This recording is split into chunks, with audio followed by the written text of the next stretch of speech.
Fala galera do Aras Concursos, sejam bem-vindos a mais um vídeo do nosso canal. E agora a gente vai dar continuidade, mostrando aqui o resumo do que eu aprendi sobre a aula de Direito Civil, o que é lei, ok? Lembrando que a gente está estudando aqui para o concurso do Tribunal de Justiça de Sergipe e estamos compartilhando com vocês aquilo que estamos aprendendo, beleza? Então, vamos aqui ao que é lei. Gente, a lei ela, na perspectiva clássica aqui, ela é uma norma comum e obrigatória proveniente do poder competente. Carlos Roberto Gonçalves diz o seguinte: a lei é um ato do poder legislativo que estabelece normas de comportamento social. Para entrar em vigor, ela precisa ser promulgada e também precisa ser publicada no Diário Oficial, de forma resumida. Então, a lei é um conjunto ordenado de regras que se apresenta como um texto escrito. Essa é a lei na estrutura normativa, beleza? Mas a lei ela pode ser observada aqui no sentido amplo ou no sentido estrito. A lei deve emanar aqui do poder competente, é claro que tem que ter competência para fazer a lei, né? Porque se não for do poder competente, ela não vai valer nada, não tem seguimento obrigatório. Mas será que lei e norma são a mesma coisa? Isso vai depender do sentido aí que a gente vai analisar. No sentido amplo, a lei é sinônimo da norma jurídica, no sentido amplo. Mas no sentido estrito, a lei é a norma jurídica, mas ela tem que ser elaborada pelo Poder Legislativo. Qual é a diferença disso? Veja o seguinte: quando a gente está falando do sentido estrito, você está falando da lei que foi feita pelo Poder Legislativo. Mas no sentido mais amplo, temos também as decisões, por exemplo, a decisão de um juiz. Ela não foi executada ali por o Poder Legislativo, mas a decisão de juiz é uma lei no caso concreto. O juiz decidiu e a gente tem que obedecer. Então, nesse caso, é um sentido mais amplo. No sentido mais estrito, é a lei é, criada aí pelo Poder Executivo, Legislativo, beleza? Então, tem essa diferença de sentido aí. Continuando aqui, quais são as características de uma lei? São cinco aí: generalidade, imperatividade, autorizamento, permanência e competência. É isso que torna uma lei, ok? No sentido estrito, ok? A gente está falando aqui a lei no sentido estrito, que é a lei, a norma jurídica elaborada pelo Poder Legislativo. Continuando aqui, vamos analisar cada ponto desse. O que é generalidade? A lei ela é feita para todos os cidadãos, todos, sem exceção. Inclusive tem esse termo aqui, ó, erga omnes, não sei se pronuncia assim, mas é para todos, ok? Por exemplo, o Código Penal, o artigo 121 do Código Penal aqui, trata de homicídio. Qualquer pessoa que cometer homicídio vai ser julgada analisando aí o Código Penal, o artigo 121. Isso é para todos, beleza?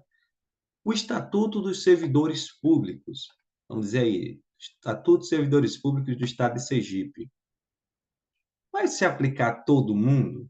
Não. Se eu não for servidor público do Estado de Sergipe, esse estatuto não vai se aplicar a mim. No entanto, todos os servidores públicos do Estado de Sergipe vão ter que ser analisados aí, essa lei vai se aplicar a todos eles, entendeu?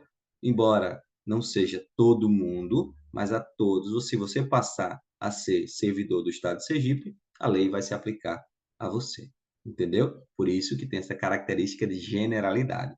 Segunda característica aqui é a imperatividade. A lei ela impõe um dever, uma conduta aos indivíduos.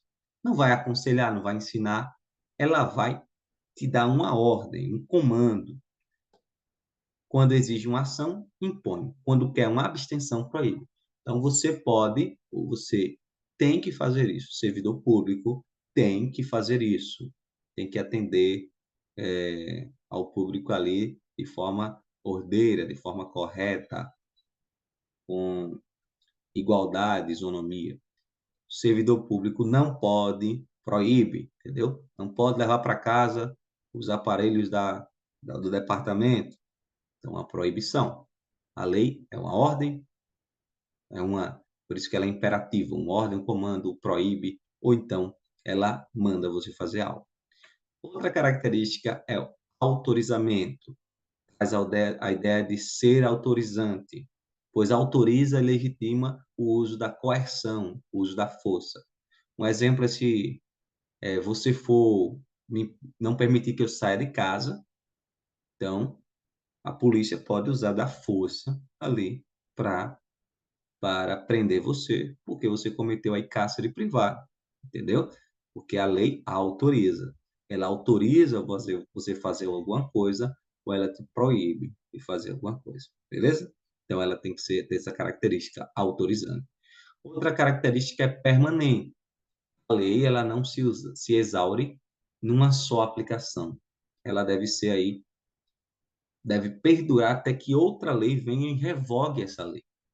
Algumas são leis temporárias, que a gente até vai ver no caso da lei da Copa do Mundo, mas de modo geral as leis elas são leis permanentes, até que venha outra lei para revogar a lei que já existe, ok? Então tem uma lei lá de 1930, não foi revogada, é uma lei permanente, ela ainda está válida, beleza? A competência. Para a lei valer para todos, deve emanar da autoridade competente. O legislador está encarregado de ditar as leis, mas tem de observar os limites da sua competência. Então, por exemplo, a lei municipal, ela não pode ser criada aí pelo poder ou pelos deputados federais, porque não é função deles. Então, tem que ter competência para criar aquela lei, beleza? Classificação da lei. Quanto à imperatividade, temos essas classificações, elas dão um trabalhozinho, porque tem muitas ramificações. Mas vamos tentar entender aqui. Cogentes e não cogentes. Aí nas cogentes tem as mandamentais e as proibitivas. E nas não cogentes tem as permissivas e as supletivas. Vamos olhar aqui. Cogentes não podem ser afastadas pela vontade dos interessados, pois ordenam ou proíbem alguma coisa de modo absoluto. Então, ela é algo absoluto. Ela, os interessados não podem afastar aí, porque ele não quer, o direito não vai ser retirado dele.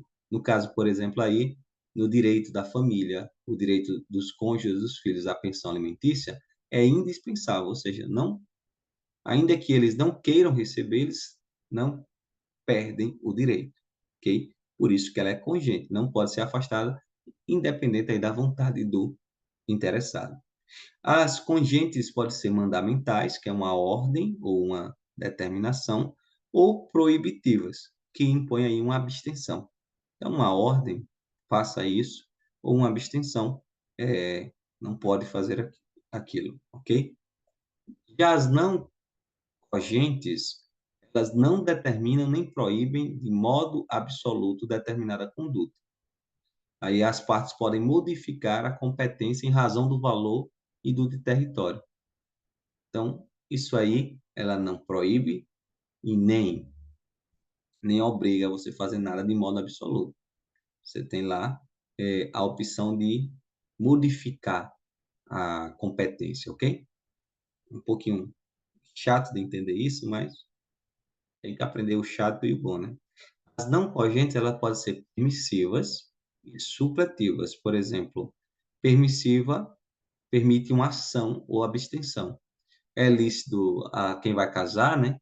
Antes do casamento, estipular quanto aos bens o que lhes aprovo é. Então, como eles vão organizar ali, se é comunhão total de bens, parcial de bens ou não. E as supletivas, elas suprem a falta da manifestação da vontade das partes. Se ninguém falar nada, ou sendo nula ou ineficaz, vigorar quanto aos bens entre os cônjuges o regime de comunhão parcial. Então, ninguém quis comunhão total, ninguém falou separação total, então o que é que vai acontecer? Vai ser comunhão parcial. A lei aí, no caso, supletiva. Beleza? Tranquilo? Um pouquinho chato esse negócio de não cogentes e cogentes, né? Lembrando que as cogentes não podem ser afastadas pela vontade dos interessados, pois ordenam ou proíbem alguma coisa de modo absoluto, a coisa é absoluta.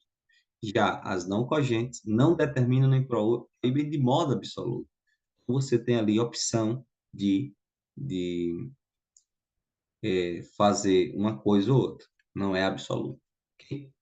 Aí as permissivas permitem uma ação e as supletivas suprem a falta da manifestação. Se você não se manifestou, a supletiva vai lá e já resolve o problema, tem uma opção ali. Bom, tem,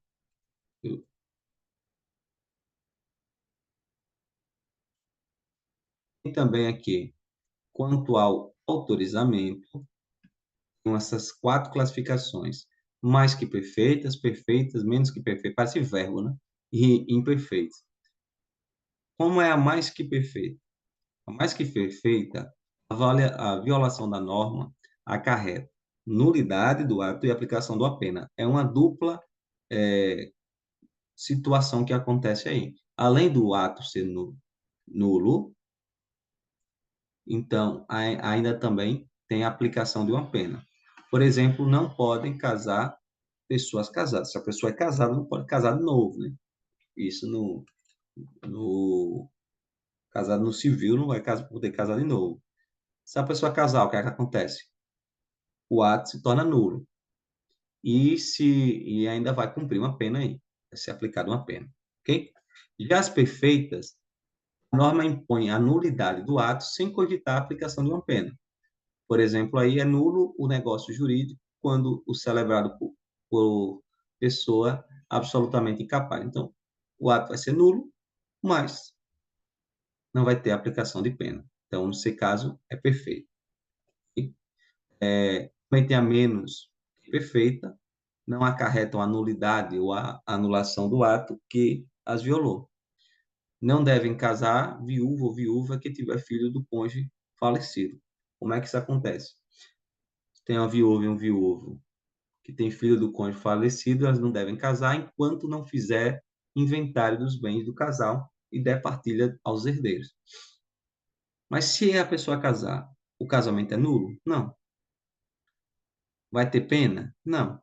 Por isso que é menos que perfeito. Entendeu?